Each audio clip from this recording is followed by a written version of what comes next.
She texted me at 5 p.m. on the dot. Can't make it tonight. I knew exactly where she was when she sent it, so I just said, sure. That night, I ordered her favorite ridiculously expensive dinner for two, delivered straight to her ex's apartment, and paid for it in my name. Her name is Maya. We were together for a little over 2 years, living in my condo for most of that time. To everyone on the outside, we were the perfect couple, but on the inside, I always felt like I was on probation. Maya had this thing about her ex, Derek. He wasn't just an ex.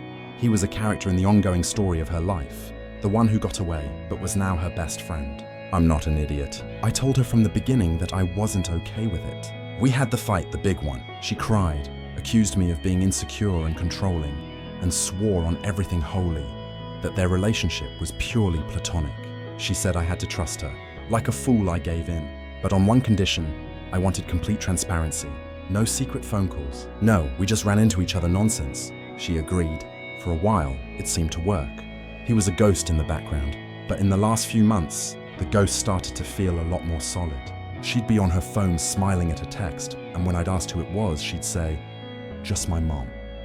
A little too quickly.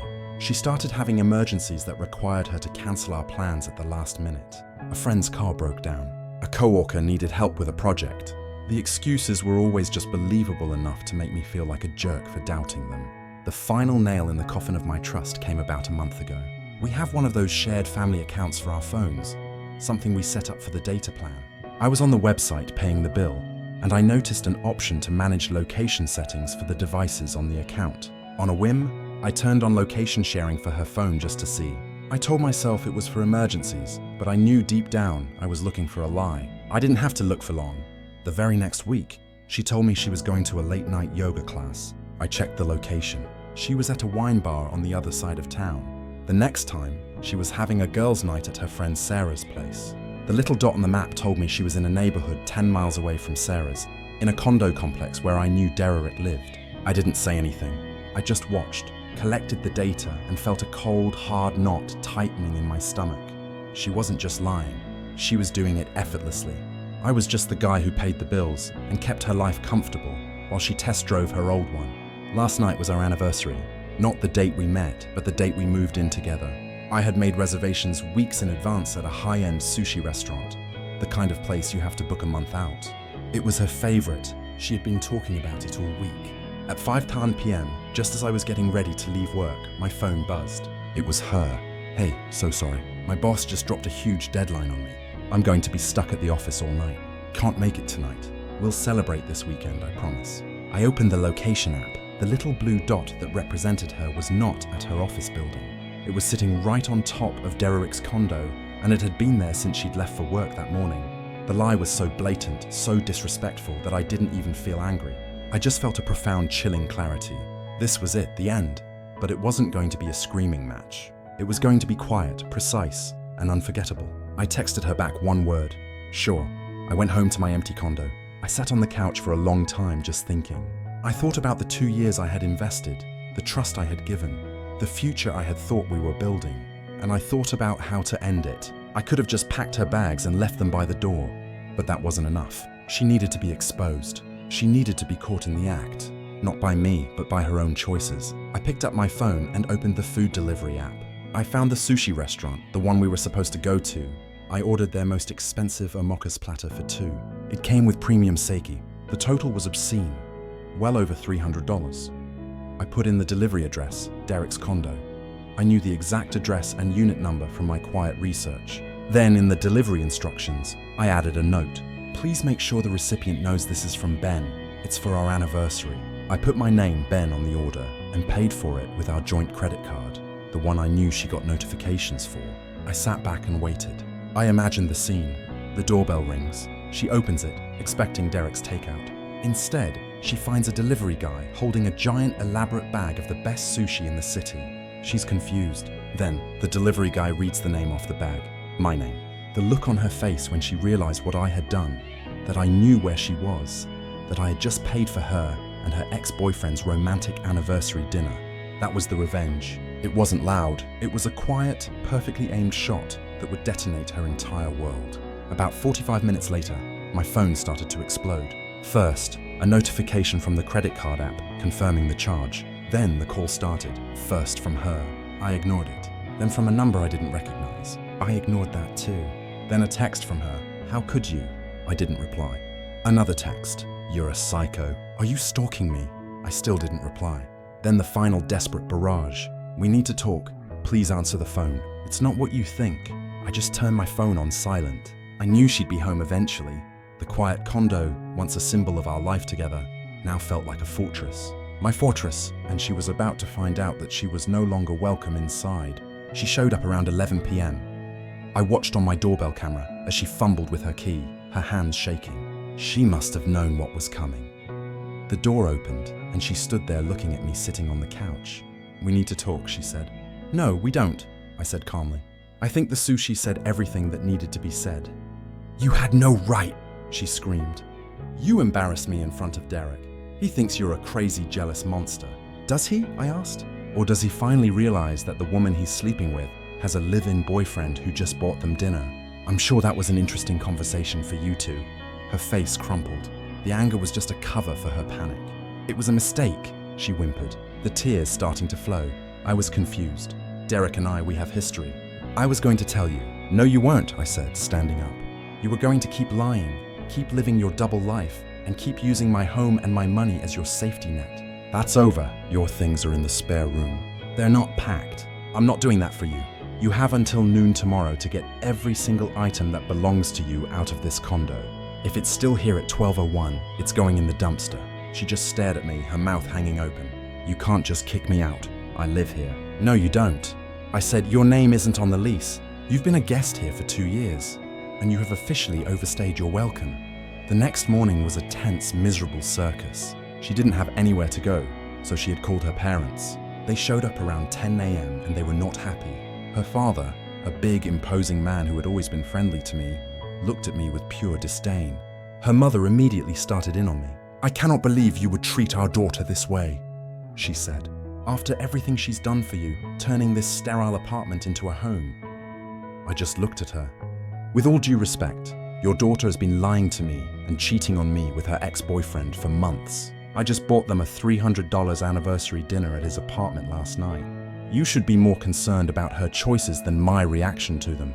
That shut them up for a minute. They clearly hadn't gotten the full story from Maya, just the version where I was the villain. They helped her pack in a tense, angry silence. As they were loading the last box into their car, Maya's father walked up to me.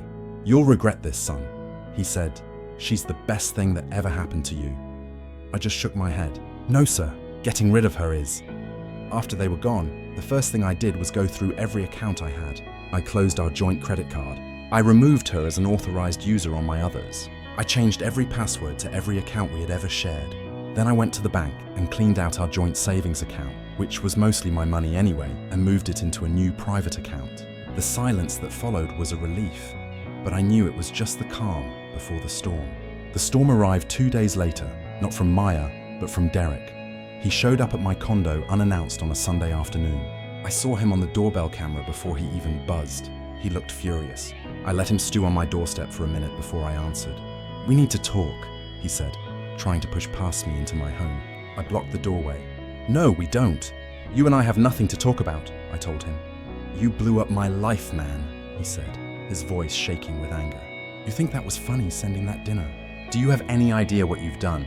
I have a pretty good idea of what Maya did, I shot back, and it seems like you were a part of it. That's not my problem. Not your problem, he scoffed. I have a girlfriend, a serious live-in girlfriend of 3 years. Her name is Jessica, and guess what? She was at my apartment when your little anniversary gift showed up. She saw the note. She saw everything.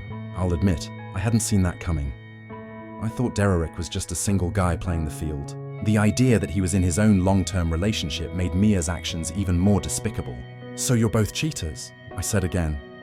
Sounds like a you problem. This is your fault, he insisted, getting more agitated. Maya told me you two were basically over, that you were just roommates and she was moving out. She said you were a controlling jerk. If you hadn't sent that dinner, I could have handled it, but you put me on blast. Jessica left me. She took everything. So yeah, this is your problem now. He took a step closer. You're going to fix this. You're going to call Jessica and explain that you're the crazy ex. I just laughed. The audacity was as incredible. Let me get this straight. You and my ex-girlfriend were cheating on both me and your girlfriend. I exposed it, and now you want me to lie to your ex to cover your tracks? Get off my property. I started to close the door, but he put his hand out to stop it. You're going to regret this, he threatened. I didn't say a word. I just pulled out my phone and made sure he could see that I was recording him. His hand dropped from the door and the tough guy act melted away. He just stood there for a second, deflated, then turned and stalked off. The next phase of Maya's attack was financial. A few days later, I got a fraud alert from my bank. It was for a card I had completely forgotten about. An old department store card that we had opened together to buy a couch. I was the primary account holder, but she had a card. She had tried to buy over $2,000 worth of gift cards online. The bank system flagged the unusual activity and declined it. I spent an hour on the phone with the fraud department explaining the situation, closing the account, and filing a report. It was just another piece of evidence in my growing file against her. Then came the smear campaign, just as I expected.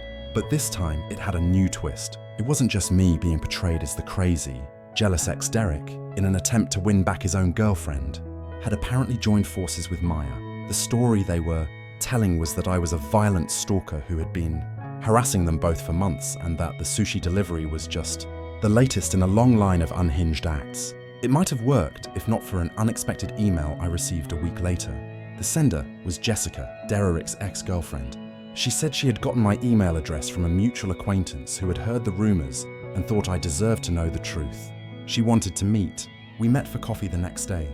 She was a smart, non-nonsense woman who was clearly heartbroken but not broken. She had a story to tell and she had receipts. She showed me texts from Derek going back months where he complained about Maya being a needy psycho, but said he couldn't get rid of her. She showed me other texts from Maya to Derek where Maya talked about her plan to get a nice settlement from me when she finally left, and how she was just waiting for the right time. It was all there in black and white. A calculated, premeditated plan to use me, bleed me dry, and then move on. Jessica had been doing her own digging since she left Derek, and she had uncovered the whole rotten scheme. He's a coward and a liar, she said, her voice steady. But she is something else entirely. She's a predator. I don't want her to get away with this. If you need me to, I will sign a sworn affidavit. I will testify in court. I want her to face the consequences for what she's done to both of us. Armed with this new ammunition, I was ready for Maya's final move. It came in the form of a letter from a lawyer. It was full of baseless accusations demanding financial support, claiming emotional distress, and threatening to sue for a portion of my assets. My lawyer's response was swift and brutal. It not only refuted all of her claims, citing the fact that she was never on the lease, but it also included a few attachments. Exhibit A was a transcript of the recording of Derek threatening me on my doorstep. Exhibit B was the bank's report on her attempted credit card fraud. And Exhibit C was a signed, notarized affidavit from Jessica, complete with the most damning text messages from Maya outlining her plan to extort me. The letter concluded by stating that if Maya did not immediately retract all of her claims and cease all contact, my client would be filing a multi-pronged lawsuit for harassment, defamation, and conspiracy to commit fraud, and that we would be seeking full legal costs. We never heard from her lawyer again. It's been 6 months now. The silence from Maya and her family has been absolute. I heard through the grapevine that her parents are making her pay back every cent she ever took from our joint accounts. Derek's life is a mess. Jessica, true to her word, never went back to him, and the story of his and Maya's affair made him a pariah in their social circle. Last I heard, Maya is living in a tiny apartment on the worst side of town, working a temp job and drowning in debt. She didn't just lose a boyfriend, she lost the comfortable life she took for granted, and she was exposed as the user and a fraud she truly